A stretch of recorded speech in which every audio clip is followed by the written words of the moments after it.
Early in the morning on Wednesday, May 26th, a lot of us will have the opportunity to photograph the total lunar eclipse. This is an interesting phenomenon where the Earth's shadow covers up the otherwise full and bright moon, causing it to glow a cool kind of reddish orange. And in this video, I'm going to cover everything you need to know, from the planning to what camera gear you might want to have, and even a short post-processing lesson. Let's start off though and make sure you can even see the total lunar eclipse.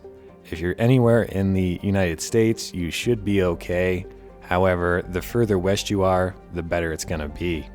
And right now I'm on timeanddate.com, and if you just type in total lunar eclipse on Google, this is one of the top hits, so you can see the same thing I'm looking at. But again, the darker red indicates the best viewing positions, so Hawaii, Australia, New Zealand, those are gonna be all great locations, even all the way up to Alaska in some cases. But in my case, I'll be here in Utah. That's going to be okay, but as you'll see, there will be some downsides to being further to the east. And as long as you're somewhere in a shaded area, you should have some type of view of the eclipse. So with that out of the way, let's head over to Stellarium next and make sure we know where to look. If you don't already have Stellarium, this is a free download. I'd recommend you check it out. And once you have it installed on your computer, you can follow along. The first thing you want to do is go to the location window and make sure your current location is selected, at least fairly closely. You can either click to add a point on the map, roughly where you're located, you can enter the exact latitude and longitude, or you can choose a city from the list. There's a lot of different ways to do it. Make sure though that the time zone is correct, as well as the daylight savings, whatever you need to do there. Because if this is not correct, then you might go out at the wrong time of night and miss the eclipse. And for me, the best way to verify that everything is set correctly is just look for the sunrise or sunset times, because I know here in Kanab, the sun sets at about 8:30. And we can see here about 8:30 on the clock, the sun is setting, so I know the time zone is correct. If it was an hour earlier or later than it should be, I would need to go in and fix that. But as long as you verify the time zone is correct and everything else, let's go until it gets dark. Again, this will be tonight. If you're watching this video, it's kind of late getting it out there. I was busy on a geology workshop. But in this case, since I'm here in Utah, at about 4 a.m., the total lunar eclipse will begin. And if we zoom in far enough to the Milky Way, you can see at 4:30, it's already halfway covered. And as we go through, minute by minute, it's going to get progressively darker all the way up until about, I would say 5:11, I think is when the total eclipse officially commences here in my part of the state. And you're noticing too that the moon is moving pretty substantially every single minute. In order to get the best results, you will want some type of star tracker or go-to mount to photograph this event. If you don't have one yet, no big deal, you can still make it work, but this will just allow you to get better photos and make your night a little bit easier, having that tracker or go-to mount. And there we go, at about 5:15, we should have the total lunar eclipse visible out here in the desert. Unfortunately, because this eclipse is happening very early in the morning, that's going to bring about two distinct problems. The first is that the sun is starting to come up over on the opposite side. And that means it's going to potentially wash out some of the nicer details that we would have seen if this was happening in the middle of the night like it did a few years back. That's the first problem that we'll have. The second problem is that the moon is going to be very low in the southwestern sky. And I know a lot of you might have trees or maybe even mountains in the way, so that could be a very big obstacle. Thankfully out here, I've got a vast, wide open space just north of the Grand Canyon, and I don't think that will cause me any problems. But in your case, you might want to go out scouting as soon as possible and make sure you can find an area where it's going to be clear to the southwestern sky before it gets dark. That way you can pick your spot and know where to go. And that's about all we're going to talk about in Stellarium. My two big points here are that for my location in Utah, I'm going to be out there at least by 4 a.m. with everything up and running, ready to take my photos. I've also already scouted out for a location where I'll have a nice clear horizon in the southwest with no trees, mountains, or anything else in the way. Next, let's talk about what camera gear would work best for this event. For the previous lunar eclipse, I used a Tamron 150-600mm lens, and that did a great job. The big thing here is having a lot of zoom. And as long as you have 400 plus millimeters, you should be okay. If you don't have the Tamron though, you might have the Sigma, maybe even a Nikon 200-500. Those are all going to work just fine. There's even I think a Sony 200-600. These are all good options for the total eclipse. In terms of your camera, it really doesn't matter. Any DSLR will work just fine, although tonight I'm going to try something a little bit different. I'll be using a ZWO color camera for this event. And the reason I'm going to try the ZWO color camera is because I want to pair that with my RASA 8-inch telescope.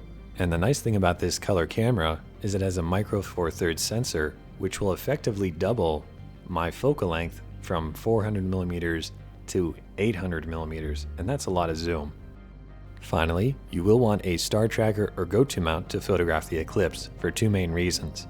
First, these mounts will keep the moon centered up in your frame throughout the night, and that means you won't have to constantly reposition your camera every minute or two. A tracking mount will also allow you to capture more light, because now you can shoot maybe 5 or 10 seconds before the moon blurs out, and that's going to ultimately give you a better photo. Alright, we've covered the basics. Now let's take a look at some photos of the previous lunar eclipse, and I'll give you some camera settings and some editing tips. Now that I'm here in Bridge, I can select all of my photos from the eclipse, right-click, and open in Camera Raw.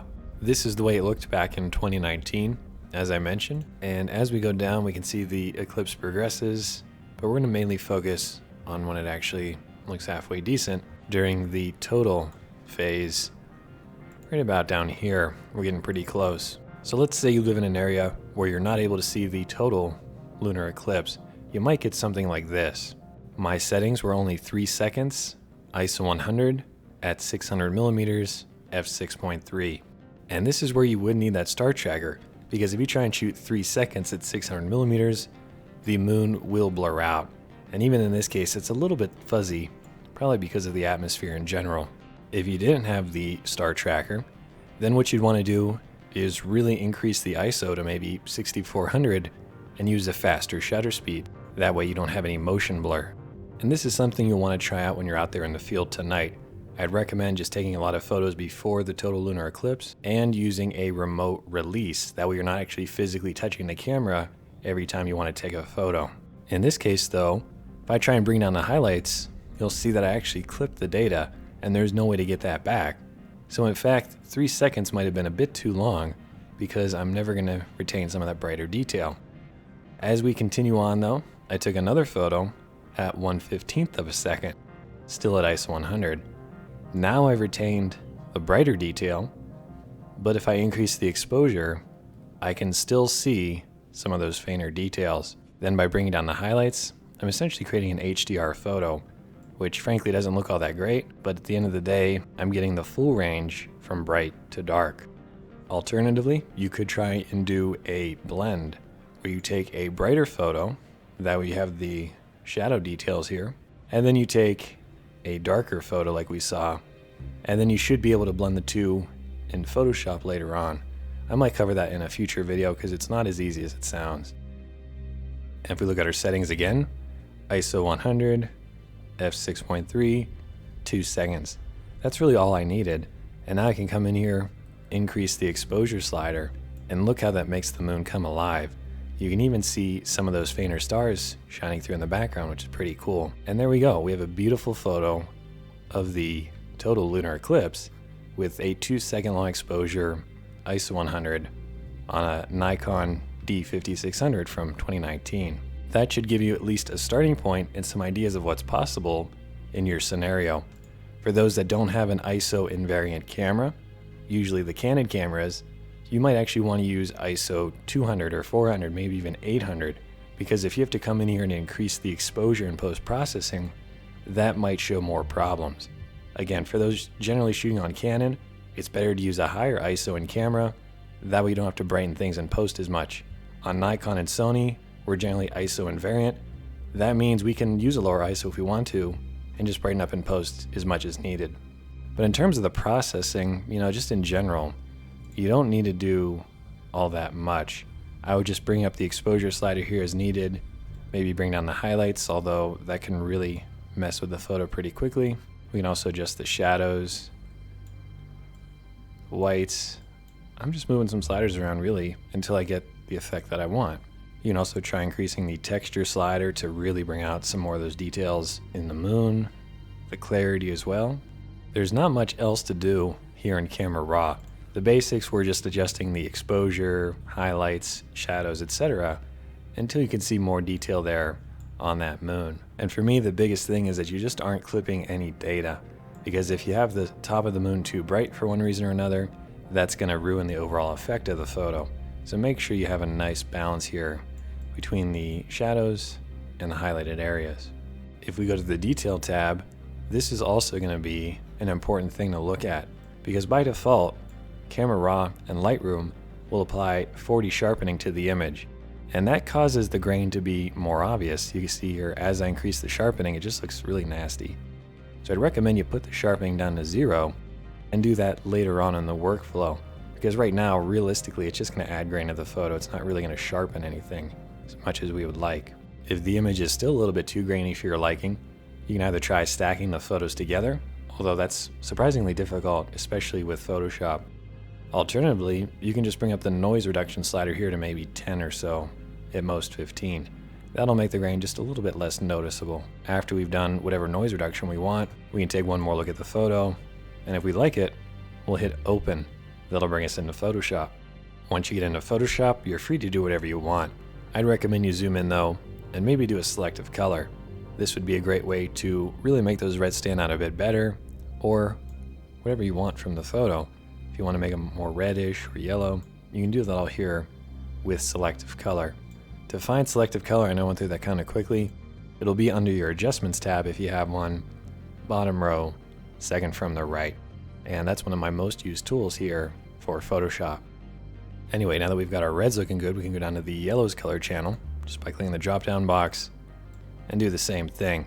Move our sliders left and right to get a color bounce that we think looks as good as we can get. And then here's our before and after.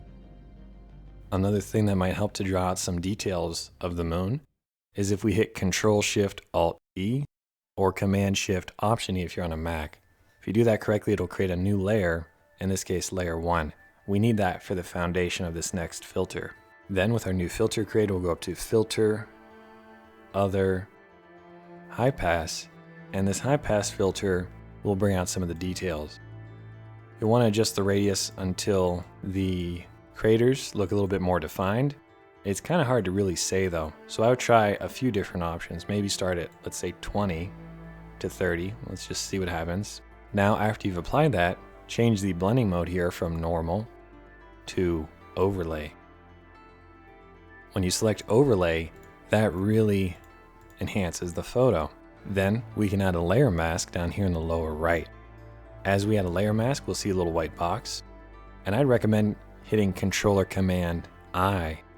Controller-Command-I will invert the layer mask and make it black.